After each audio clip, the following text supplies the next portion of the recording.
పంజాబ్లో భారీ వర్షం కురుస్తోంది. భారీ వర్షాలకు ఉపనదులు కట్టలు విరిగిపోవటం, నదులు పొంగి ప్రవహించడంతో లోతట్టు ప్రాంతాలన్నీ కూడా వరద నీటిలో చిక్కుకుపోయాయి.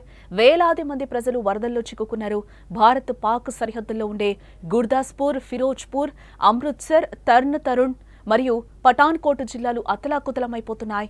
వీటితో పాటు హోషియార్పూర్, జలంధర్, కపుర్తలా, రోపర్, ఆనందపూర్ సాహిబ్, ఫాజిల్కాల్లో వరదలు తీవ్ర ఇబ్బందులకు గురిచేస్తున్నాయి. అనేక కుటుంబాలు ఇళ్లను కోల్పోయాయి. పంటలు నాశనమయ్యాయి. తినడానికి తిండి, ఉండడానికి ఇళ్లు లేక తీవ్ర ఇబ్బందులు ఎదుర్కొంటున్నారు. ఇక అమృత్సర్లో వరద బాధితులను కాపాడేందుకు తన సరికొత్త ఆంఫిబియస్ వాహనం ఎయిటోర్న్ N1200ను రంగంలోకి దింపింది. అమృత్సర్తో పాటు సుల్తాన్పూర్ లోధిలోని వరద ప్రభావిత ప్రాంతాల్లో 4 వాహనాలతో రెస్క్యూ చేపట్టింది. నీటిలో నడిచే సామర్థ్యం కలిగి ఉన్న ATR N1200 వాహనాలు బాధితులను క్షేమంగా రక్షించి సురక్షిత ప్రాంతాలకు తీసుకొచ్చాయి. ఆ దృశ్యాలు ప్రస్తుతం సోషల్ మీడియాలో కూడా వైరల్ అవుతున్నాయి. మీరు కూడా ఆ వెహికల్ని చూడొచ్చు. ఆ వరదలో కూడా బాగా సహాయక చర్యలో కూడా అది ఈజీగా పాల్గొంటున్న ఆ దృశ్యాలు అయితే మనకి కనిపిస్తున్నాయని కూడా చెప్పచ్చు. నీటిలోనే కాదు, దట్టమైన అడవులు, చిత్తడి నేలలను, నదులు వంటి క్లిష్టమైన భూభాగాల్లో సైతం ఇది సులువుగా కదులుతుంది అని చెప్తున్నారు. దీనికున్న పెద్ద లో ప్రెషర్ టైర్లు నీటిపై తేలిడానికి కూడా సహాయపడతాయి. భూమి నుంచి నీటిలోకి సులభంగా మారడానికి కూడా ఇవి వీలు కల్పిస్తాయి. ఈ శక్తివంతమైన వాహనం 1200 1200 కేజీల బరువును మోయగలదు. అంతేకాదు, డ్రైవర్తో పాటు మరో 8 మంది కూడా ఇందులో ప్రయాణించవచ్చు. -40°C నుంచి +45° వరకు కూడా ఉన్న తీవ్రమైన ఉష్ణోగ్రతల్లో కూడా ఇది సమర్థవంతంగా పనిచేస్తుందని కూడా తెలుస్తోంది. ప్రతికూల వాతావరణ పరిస్థితుల్లోనూ కూడా సైనికులకి ఇది సహాయపడుతుంది.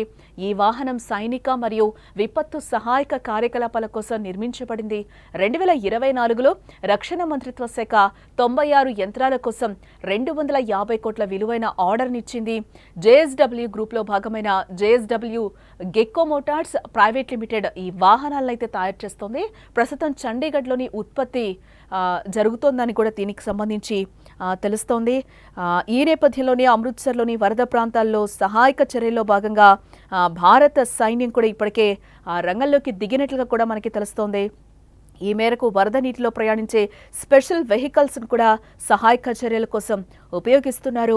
వరద ప్రభావిత ప్రాంతాల్లో చిక్కుకున్న వారిని రక్షించడం కోసం ATOR N1200 స్పెషలిస్ట్ మొబిలిటీ వెహికల్ను ఉపయోగించారు. ఈ వాహనం నేలపై బురద, వరద ప్రాంతాల్లో సులువుగా ప్రయాణించగలదని కూడా అధికారులు చెప్తున్నారు. దీనికి సంబంధించిన వీడియోనే ప్రస్తుతం నెట్టింట వైరల్గా మారిందని కూడా చెప్పుకోవచ్చు. వెహికల్ లుక్ వరద నీటిలో చాలా సులువుగా ప్రయాణించడం చూసి నెటిజన్లు కూడా ప్రస్తుతం ఆశ్చర్యపోతున్నారు.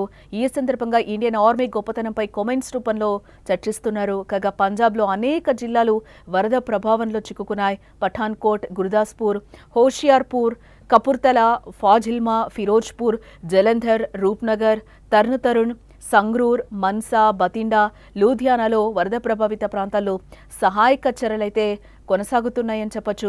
ఉత్తర భారతదేశంలో భారీగా వర్షాలు కురుస్తున్నాయి. గత కొన్ని రోజులుగా కురుస్తున్న కుండపోత వర్షాలకు పంజాబ్, జమ్మూ కాశ్మీర్, హిమాచల్ ప్రదేశ్, హర్యానా, ఉత్తరప్రదేశ్ తదితర ప్రభావిత ప్రాంతాల్లో వరదలు పోటెత్తుతున్నాయి.